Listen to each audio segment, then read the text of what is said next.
Dahulu, saat kerajaan Lombok dipimpin oleh Prabu Kertajagat atau Prabu Kertajaya, hiduplah sepasang suami istri muda, yaitu Sandubaya dan Lala Seruni. Kecantikan Lala Seruni tiada duanya di negeri itu. Wajahnya bagaikan bulan purnama, putih bersih dan cemerlang bersinar. Suatu malam, Sandubaya bersama istrinya sedang beribadah di Pura Kayangan. Dengan khusyuk, keduanya duduk di atas sehelai tikar sambil mengatupkan kedua telapak di depan ubun-ubun dan ujung jari-jari mereka menjepit sehelai bunga. Di depan mereka tampak sebuah dupa sebagai pengantar sembah mereka kepada Tuhan Yang Maha Kuasa. Usai berdoa, keduanya pun bersiap-siap untuk pulang. Ketika mereka hendak meninggalkan pura, tiba-tiba Prabu Kertajaya datang bersama rombongannya, juga bermaksud untuk bersembahyang. Melihat kedatangan sang raja, Sandubaya dan Lala Seruni segera memberi hormat. Prabu Kertajaya pun membalasnya dengan senyum dan tatapan penuh kekaguman kepada Lala Seruni. "Hai, Patih, siapa wanita cantik itu? Apakah kamu mengenalnya?" "Hamba, Baginda Prabu, wanita itu bernama Lala Seruni, sedangkan pemuda yang bersamanya itu adalah suaminya. Mereka baru saja menikah beberapa hari yang lalu," jelas sang patih. Rupanya, Prabu Kertajaya terpikat pada kecantikan Lala Seruni. Wajah cantik wanita itu terus berbayang-bayang dan mengganggu konsentrasinya saat bersembahyang. Pada saat itu, timbullah niatnya untuk memperistri Lala Seruni, walaupun wanita cantik itu telah bersuami.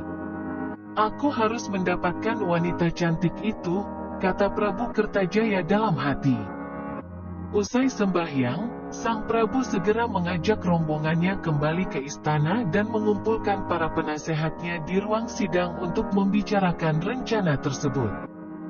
"Lala Seruni adalah wanita tercantik yang pernah aku lihat di negeri ini.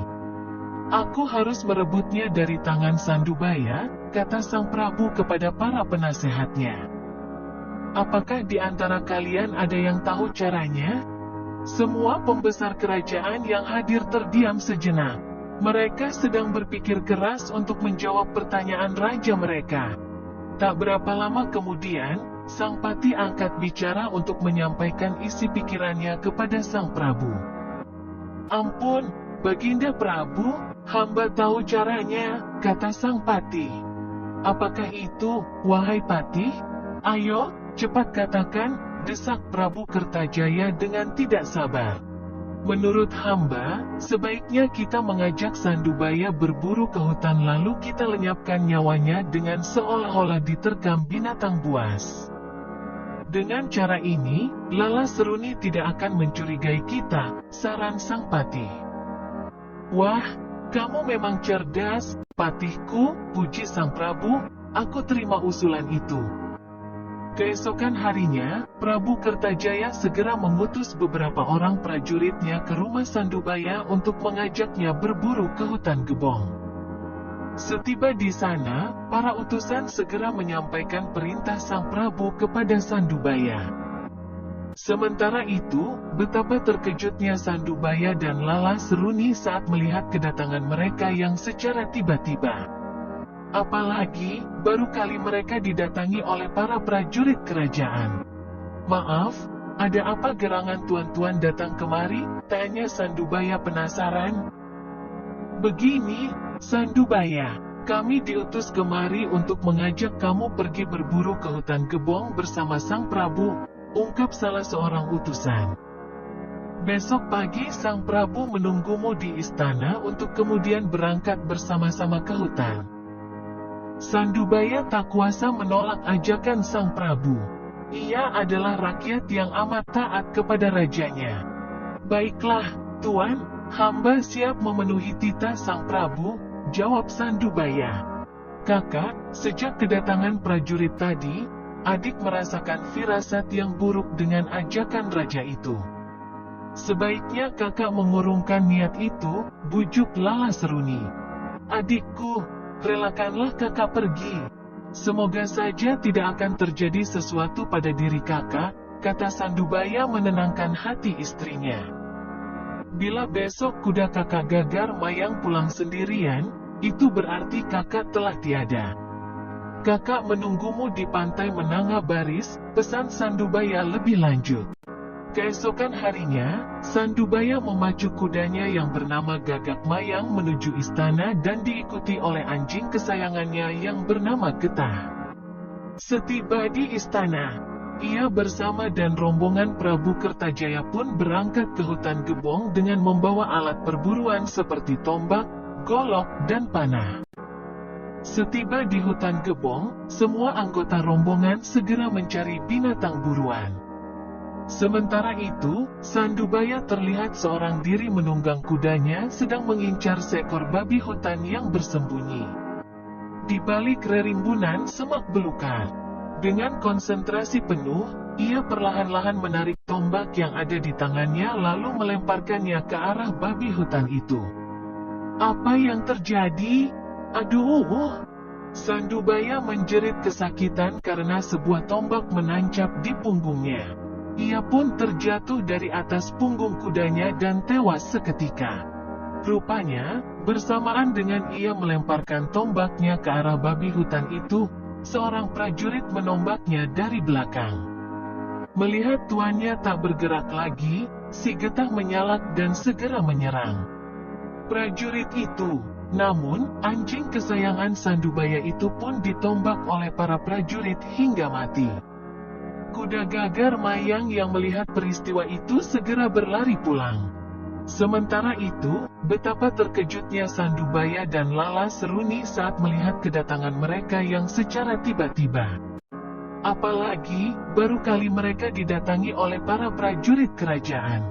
Namun, semua harapan itu pupus saat melihat Gagar Mayang pulang sendirian. "Oh, kakak, kamu benar-benar telah pergi meninggalkan adik," kata Lala Seruni.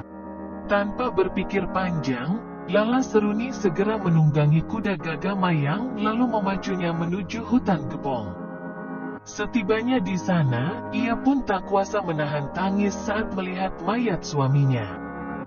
Prabu Kertajaya pun dengan kepura-puraannya berduka cita atas kematian Sandubaya di hadapan Lala Seruni.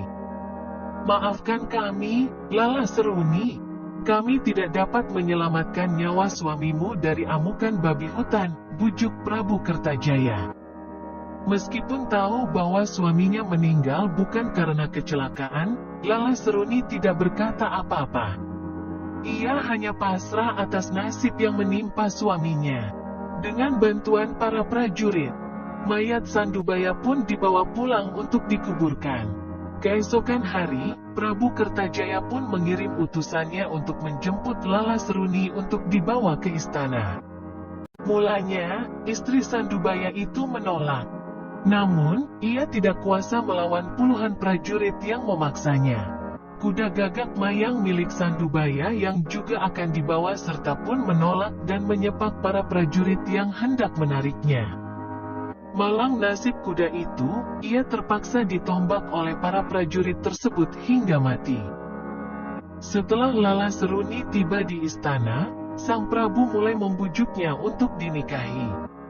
Namun, janda muda itu menolaknya.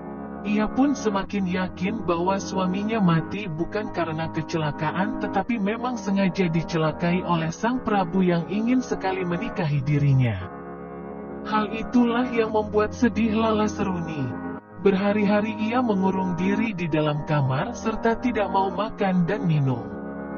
Walaupun Prabu Kertajaya telah berkali-kali menjenguk dan membujuknya, ia tetap menolak untuk menikah dengan raja yang bengis itu.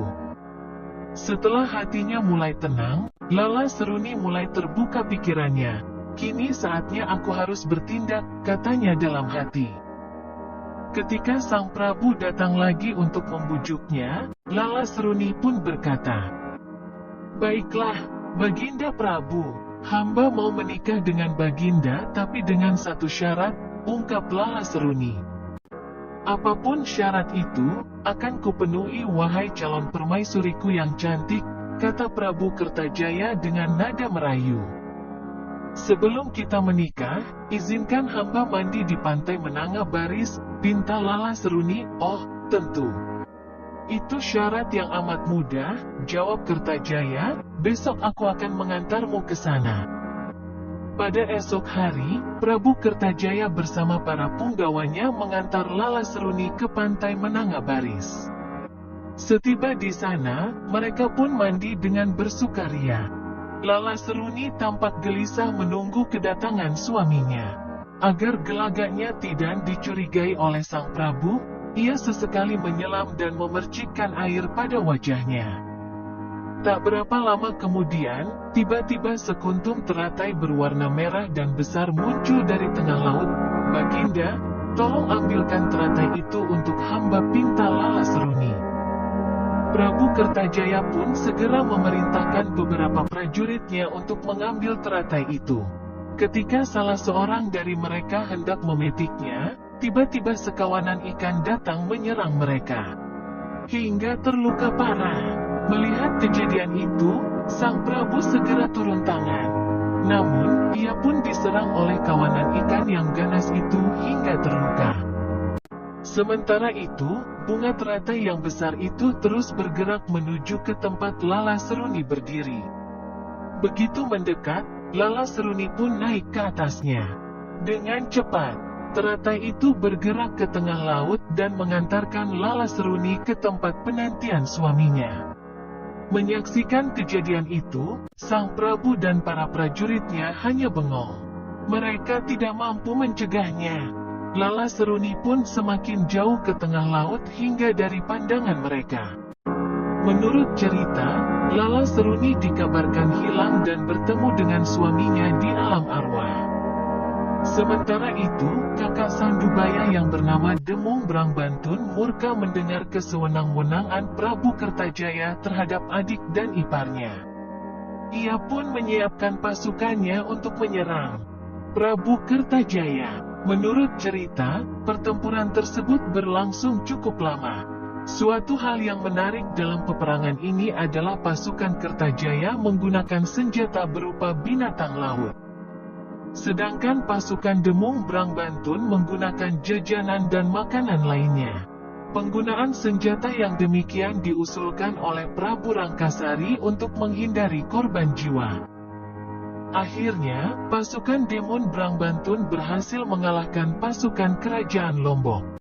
Kekalahan itu membuat Raja Kertajaya malu sehingga ia membenturkan kepalanya ke batu hingga akhirnya tewas di tempat. Meninggalnya Kertajaya, tahta kerajaan Lombok diduduki oleh Prabu Rangsari. Raja Lombok yang baru itu amat cinta kedamaian. Ia pun mengajak Demung Brangbantun berdamai. Kakak Sandubaya itu pun menyetujuinya. Akhirnya, kerajaan Lombok kembali aman dan tenteram di atas kepemimpinan Prabu Rangkasari yang adil, arif, dan bijaksana.